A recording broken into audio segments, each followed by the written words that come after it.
The third tip that I have for you is particularly useful if you're so far down the path of having your inner critic get you in such a grip that you can't get yourself out, and you're just sitting in a puddle of fear, and you're completely incapacitated. Right? So this, when you hear this, it's useful for you to share with your spouse, your partner, or somebody who's you're close to remind you when you are in that state to do this. Okay, we good? This is going to be a little bit counterintuitive, but stay with me because it works. So when you're in that state of completely being gripped by fear and I can't, try to relax and pay attention to where in your body that fear and that I can't is residing. Okay?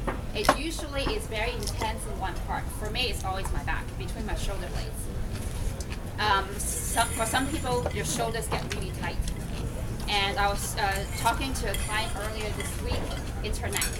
It gets so painful that she literally thought that her head was going to fall off. And so in that moment, focus on that part of your body that's hurting or really uncomfortable or really tight, and focus on the most intense part of that discomfort. And in that moment, imagine that this part of your body that's hurting is actually a crying baby.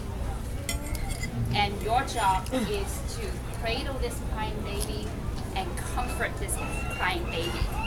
You're not trying to get the baby to stop crying, you're just giving it love and cradling it to comfort it.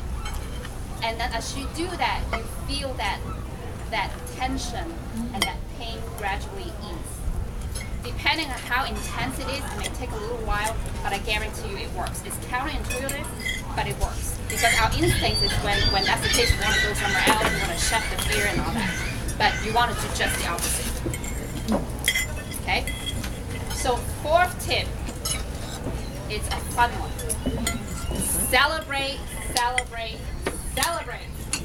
Okay? Now remember, we have a negativity bias, and that's what our inner critic feeds on. And so what we want to do is to furnish evidence that not only are you safe, you're actually doing well. Okay? Now this is especially important if you have a long-range plan. Like I said, if you're planning for your business or you have goals that are not going to be accomplished in a couple of days, but in a long time frame, you don't want to wait till you have achieved that end goal to acknowledge that you have actually done what you set out to do, and not only can you do it, you actually did really well.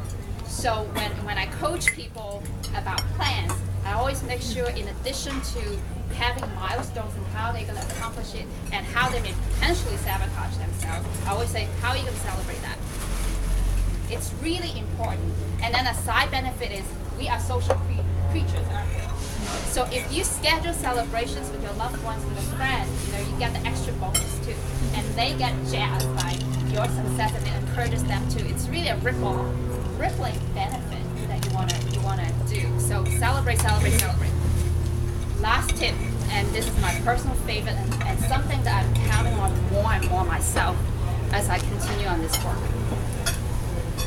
And that is, again, when you're about to go into a sales meeting or the next project that you're about to step into that kind of scares you, is to take the time and connect to the part of you that loves what you're doing. Connect deeply to your why. Why are you doing the business that you're doing? I know that we all need to make a living. We have rent and mortgage and bills to pay.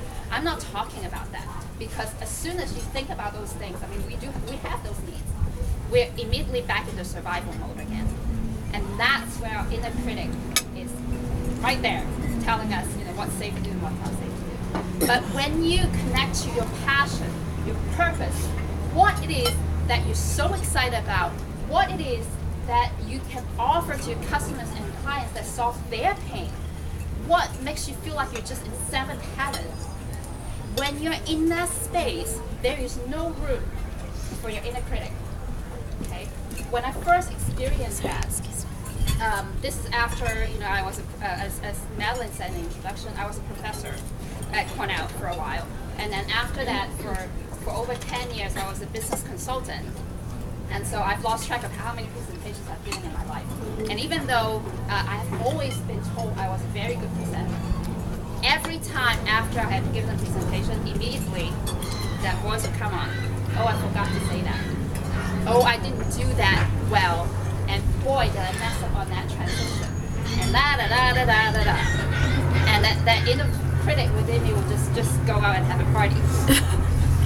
The first time I experienced in this line of work, I truly connect to why I love what I do.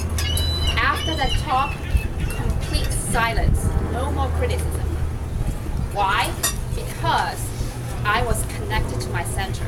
And I know that there's some really spiritual people in the audience, so I will share that part because I am a spiritual person. I was basically speaking from the divinity within me. It's the perfection, the completeness, the wholeness that I was born with before that knowing got corrupted by all the messages that I heard by the time I was 5 about how I wasn't good enough as a girl and how difficult life was going to be, how much I was not worth it, and how much I was